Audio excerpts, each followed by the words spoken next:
So today we are talking about the end of suffering. The whole point of Buddhist practice is to figure out this whole suffering thing. And it's really quite simple. You know, we love to make things very, very complicated. That's just how our mind works. It's like, no, it's this big thing. It's been going from beginningless time. Of course, it's going to require all of this work. And we need to do all these things in this very magical way. And then, and only then, can we be free. But I'm going to tell you a little secret that it's really, really simple. And it just comes down to discovering or recognizing what you already are. And that is aware awareness. Now, that probably doesn't help very much. Somebody goes up to you and say, oh, my world is falling apart. And you say, oh, don't worry, you're aware awareness. It's okay. I feel like, oh yeah. So that's not very helpful until you practice. If we practice and we meditate and then we start to train the mind through mindfulness, we contemplate where we're getting hung up, we start to contemplate the high teachings, and then all of a sudden it clicks. It's like, oh yeah, I'm aware awareness. Like, oh wow. And you're free. No more suffering. Until you forget. And then you have to go and remember again. So it's a process.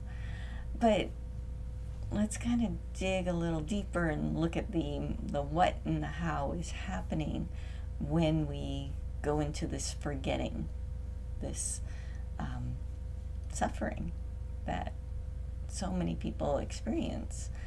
And we come back to the Four Noble Truths. You know, we understand that life is impermanent. There's suffering. And we have to look at, well, what causes suffering? That's the key right there. It's attachment to desire. Attachment creates suffering. And then there's a way beyond suffering, and of course the path is the way beyond suffering. So let's back up again to, okay, well, what is this attachment thing?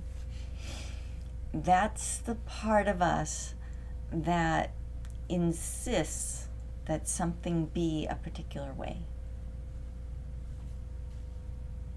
Instead of just recognizing that we are aware awareness, that all of this is unfolding and happening, and it just is perfect in how it is.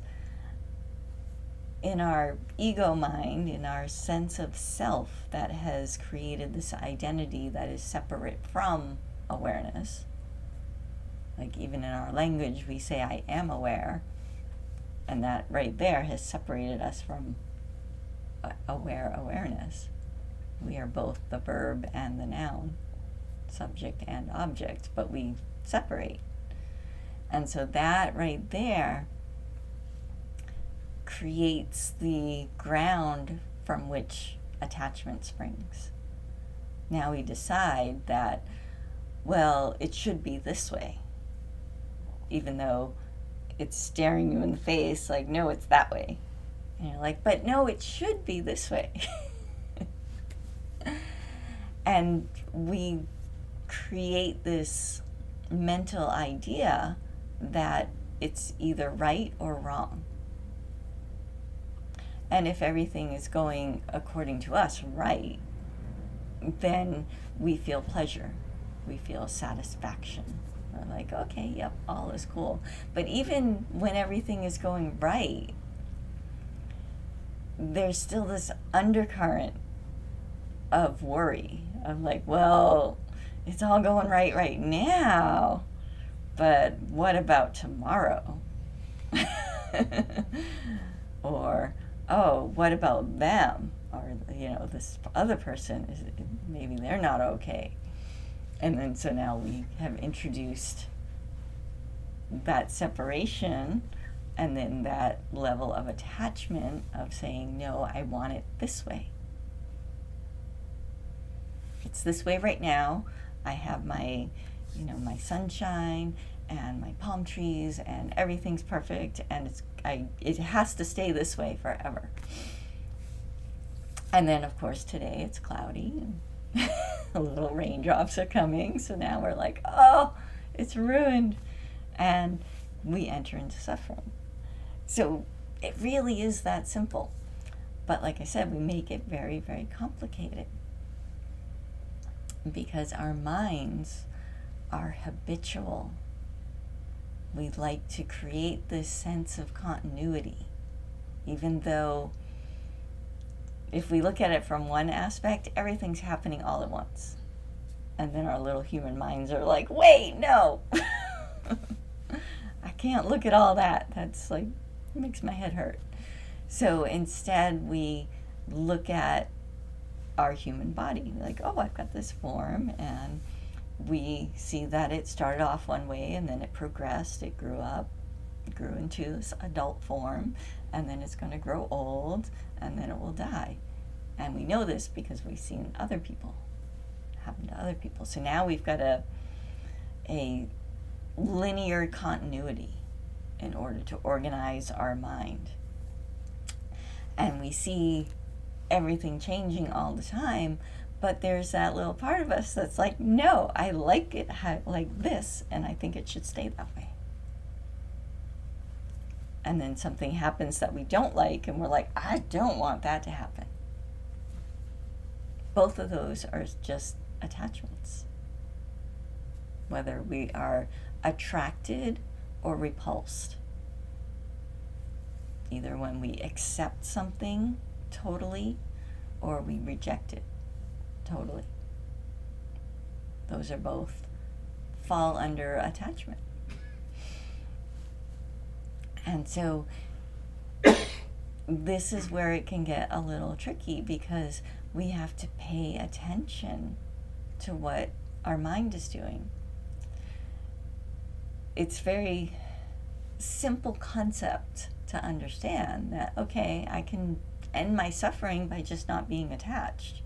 And intellectually, that makes perfect sense, right? And so you wake up in the morning, you're like, all right, I'm going to do my meditation, and I'm not going to be attached to whether my mind gets quiet or not. I'm just going to sit and let what happens happen. Maybe you make it through that without suffering. And then you get up and you have your breakfast, and you discover you're out of milk, so you can't have your cereal. And now you've got to figure out something else. So you're like, okay, wait, I can let go of that. I can just accept what is and make some eggs instead. And then you get out into your car and you start driving, and then somebody cuts you off. And at that point you lose it. And you're like, oh, you jerk. And that suffering is back. And then maybe you fall into that whole cycle of annoyance, and you show up for work, and then there's things that didn't go right at work, and so that piles on the suffering. In other words, we get worn down if we go about it from a purely intellectual standpoint. We can pull up our willpower and do it for a while, but it doesn't last. It's artificial. And it results in what I have termed suffering,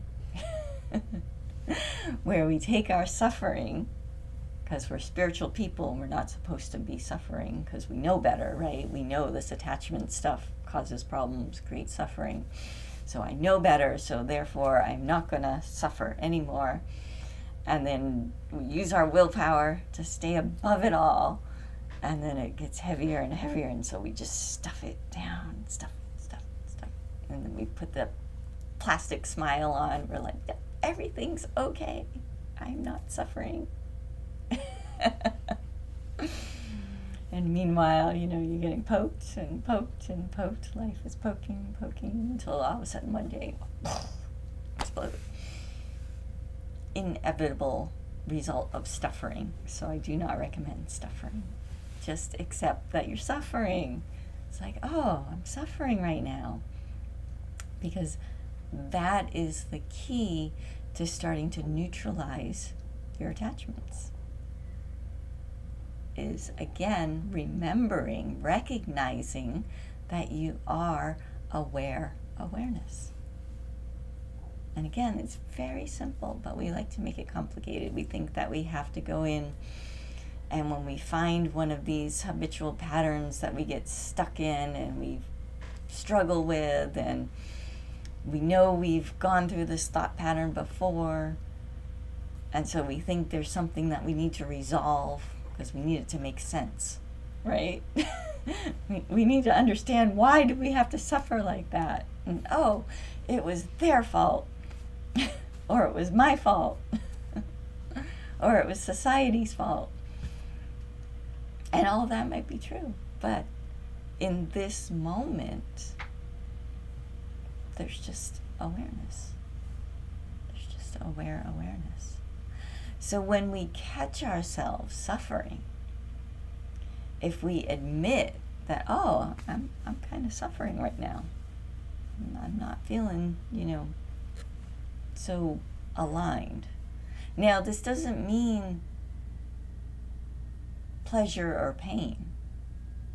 We can suffer in a completely pleasurable experience, like I was saying. Everything's going our way, and we're excited about life, and then that little scratch in the back of our head starts thinking about, oh, well, I've got those bills coming up, and I think I've got enough to cover it, but I'm not sure, and then, oh, I'm really enjoying this beautiful sunset, but I've got that project I got to think about for work tomorrow.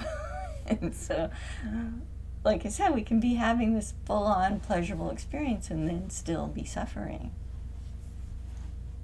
We can be in complete pain, obviously, and then be suffering, saying, I want this pain to stop, this hurts, make it stop. Either case, if we admit that we're suffering, that's the very first step to full awareness, to recognizing our awareness, just saying, oh, wait, what's actually happening right now is I'm actually suffering. There's some suffering here. So our natural tendency, of course, is to run away. Say, I don't want to suffer. I need to get out of here. Let me distract myself. Let me, turn on Netflix. Let me call a friend. Let me get on my phone and do the scrolling. The endless scrolling. Let me think about somebody else's problem. Let me think about the world's problems. That's a great escape.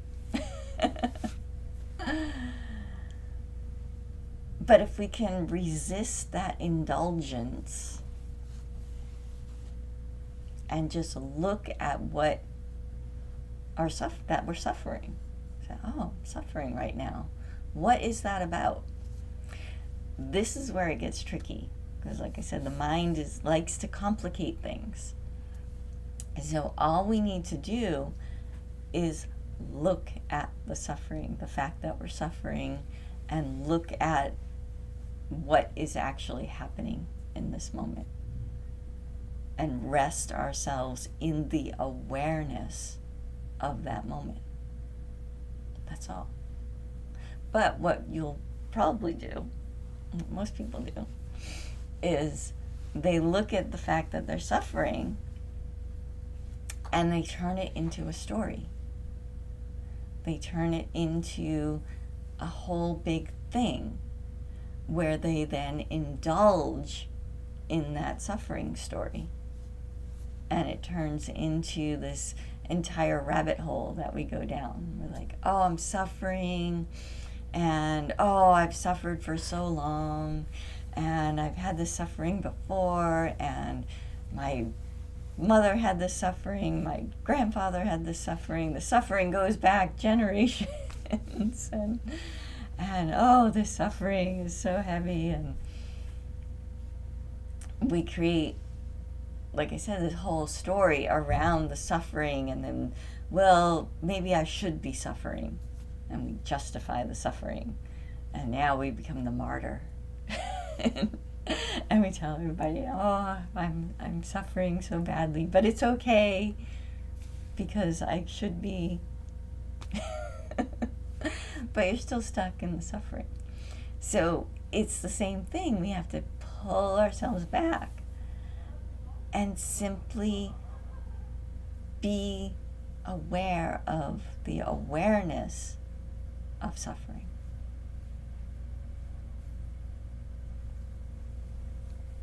So there's this part of us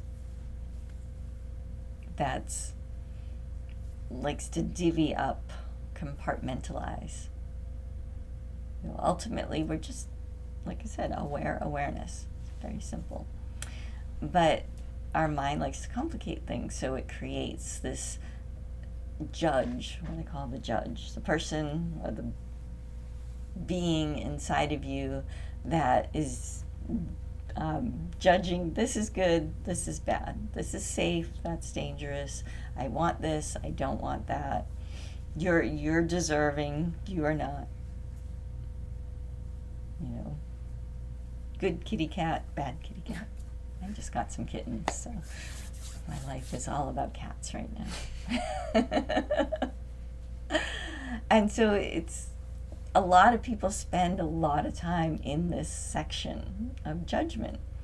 And it makes sense because it keeps us safe. It's like, it's the part of us that knows not to just step off the sidewalk into the street. Because it's judges. It's like, okay, there's a car coming, maybe I should wait. Or, oh, there's a car coming, but it's like 2 blocks down the road, so, oh, I can go. It's a judgment. So we don't want to throw that part of our brain out. It's useful. But it's not the leader, I guess you could say. It's just one aspect. So it's the part of us that actually brings suffering to our attention. It says, oh, I'm suffering right now. And it creates this judgment. That's a judgment call. Like, oh, I'm suffering. And in that moment, we can really indulge in the judge, or we can stay with just the awareness and be like, oh yeah, there's suffering here. Interesting. What else is there? What else am I? And just rest in that awareness. Now, the other compartment that people easily fall into is the witness. So this is the part of us that's kind of detached from reality. It's like the one that's watching the movie screen of all of this happening. It's like this little plastic shield where we don't have to feel anything. We're like, okay, all this is happening, and okay, yeah, I'm judging the suffering, but I'm not suffering because I'm just watching the suffering. And we can stay in this kind of witness mode, but it's very detached. It's not real. There's no feeling. There's no there's very little awareness, because we're only watching what is filtering through the mind's filter. So if we're in a state of anger, then that witness is going to be witnessing all the angry things of the world. And it becomes its own form of indulgence, where you feel separate or somehow safe from it all, But oh yes, and it creates this world distorted view of the world. And it's very, very seductive because, again, it's this detached view. We can interact with people, we can have projects go well, go bad, and then we still like, oh, I'm just watching, it doesn't matter. And it feels very separate. It's very alone. And I think if people indulge in that witness state for long enough, the mind will actually kind of step in, the rest of us will step in, and will start to create a depressive quality where we feel isolated, where we feel just very lonely. So that's not freedom, that becomes a different type of suffering. So resting in that witness consciousness can be another type of escape from reality. Now, it's not bad to use it because sometimes it's helpful. It's like we get super emotional about something, we get super intense. If we can like flip into witness consciousness, it creates a little space. And now all of a sudden we can call up the judge and say, okay, what's the best move here? And the witness, kind of has one view, the judge has another. And then we can start to balance out. And that becomes another doorway into actual awareness, where we actually are fully present with everything, and we stop accepting or rejecting. We're just aware.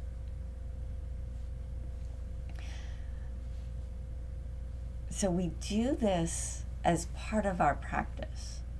We pay attention. This is our mindfulness practice. Very, very beginner mindfulness practice. We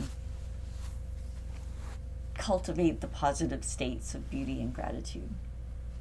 Because when we are living in states of beauty and gratitude, we think less. This is why we have that recommendation.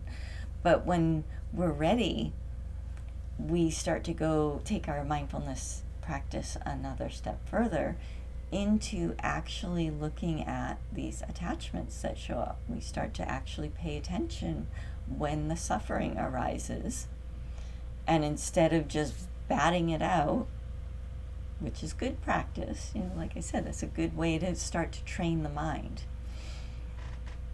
So this is the next step up, where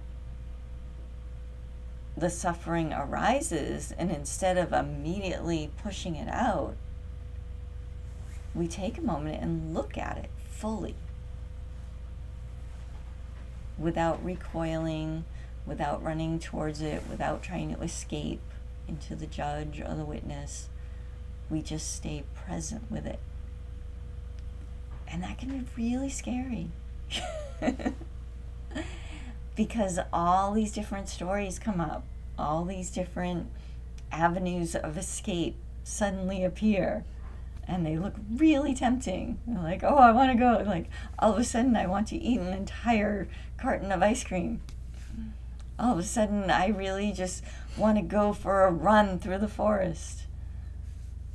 Or I just want to go to work. I don't want to think about anything. I need to clean my house right now. All good escape doors, right? And then there's the not so good escape doors of like running into alcohol or drugs or sex or other sensations, just trying to numb ourselves.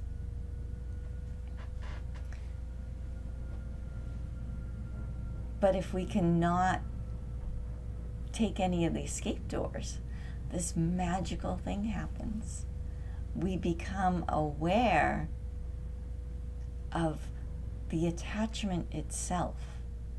the idea, the little kernel, the little knot, look, they call them samskaras, these mental formations that arise, and these habitual patterns. We've done it over and over and over and over again in this lifetime, sometimes many lifetimes.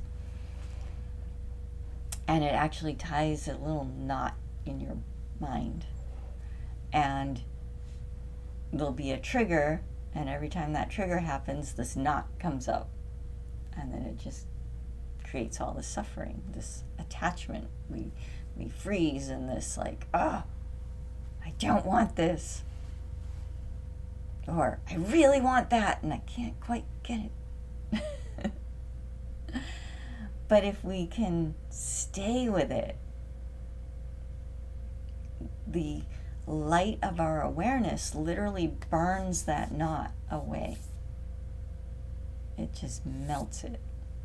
It's not an intellectual understanding. Sometimes there is an intellectual understanding that will then suddenly click and it'll make sense to ourselves, and then we'll pat ourselves on the back and say, I get it now. I understand why I don't like hot stoves.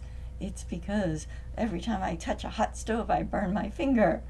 And now I finally understand, like, touching the hot thing makes my finger burn. That sounds ridiculous, but that's actually what attachment is. It's the hot stove, and we touch it without thinking, and we get burned. And then the trigger happens again. We run into the same situation. In San Diego, there's a lot of traffic, so road rage is a big thing for a lot of people. And we get in our car, and people have difficulty merging, and then the frustration, the anger arises, and then we find ourselves suffering. So in that moment, if you can stay fully conscious through the entire cycle of the trigger, and then the anxiety, the anger, the frustration, the sorrow, whatever it is that arises, and we stay with it and we watch it and we see the suffering. And again, we're not trying to change anything. We're just being with it, being aware. We're just resting in that awareness. And we watch the entire cycle, and then all of a sudden we notice that suffering peaks, the frustration peaks, and then it starts to go away all by itself. It's not like we did anything. Just all of a sudden that intense frustration that we were feeling starts to fade, and then all of a sudden it's gone. And then we're like, oh, I'm not suffering anymore. And so when we watch that cycle happen enough times in the conscious context of one of these samskaras, one of these mental knots, it just unties itself. Now, like I said, this isn't an intellectual thing that we do. We don't wake up one morning and say, okay, I'm going to be completely non-attached. That's a nice aspiration, but it's not something we will. This is something that happens quite naturally through practice. We get up in the morning, we do our morning meditation, and then we just do our mind training. We practice mindfulness, we pay attention. And it's through this paying attention that it just naturally happens. And the more that you practice, the longer that you stay on the path, eventually you'll start to notice these things that used to set you off suddenly don't. And you don't even realize it until the trigger happens, and then something, maybe sometimes it's even somebody else that points it out. It says, they start apologizing for something, and you're like, what are you talking about? And they're like, oh, that used to always really upset you. And you're like, oh, huh, I guess it doesn't anymore.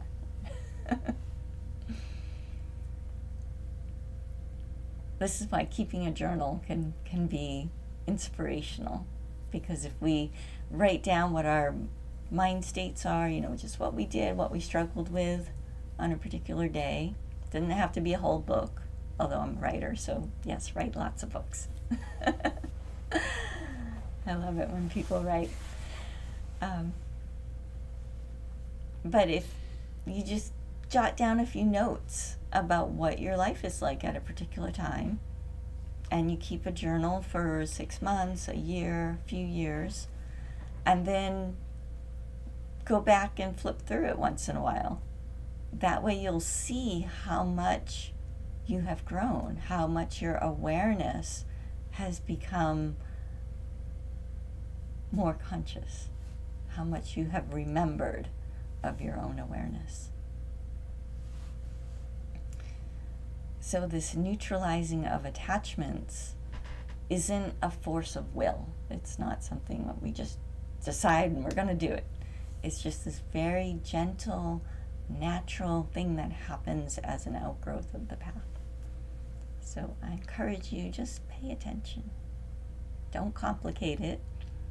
When you do start to create a story around your suffering, don't beat yourself up. Just call yourself on it and say, oh, look, I made a story about this whole thing.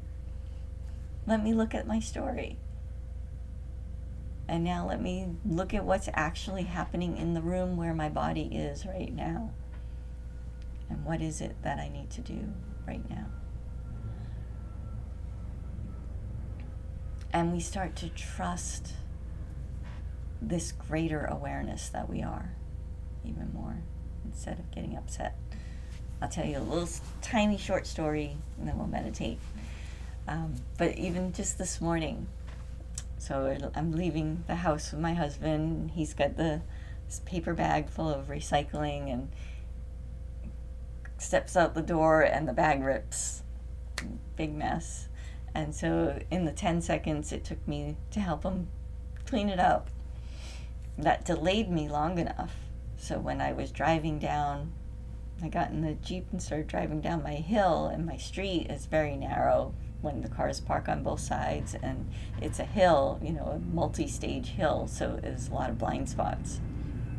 So I'm going down the hill, and then there's a car barreling up the hill, and if I hadn't been delayed by those 10 or 15 seconds, that car totally would have driven into me. So sometimes but because of how the timing worked out, there was a space for me to pull over last minute. So sometimes there's a part of us that knows what we need to do, even though we don't know why we're doing it. Like, I didn't have to stop and help my husband pick up the cans that were dropped. He was perfectly capable of doing it. But because I took those few seconds to do that, it avoided this other situation. So trust yourself. Trust that deeper awareness that it knows what it's doing. It knows all the pieces that are happening all at once. Like I said at the beginning, we are everything all at once. But our little human minds likes the linear story. It wants to make sense of everything. And it tries to interject the judge and the witness, and they try to control everything. But if we just relax into awareness, not passively sitting on the couch, like staring off into space, because that's a form of resistance too. That takes work to do that. But being fully present and allowing yourself to do whatever it is that needs to be done in that moment, and trusting yourself, it all works out. I can't tell you why or how, I just know it does. So let's meditate. So I'm going to sign off of YouTube. So thank you for watching online.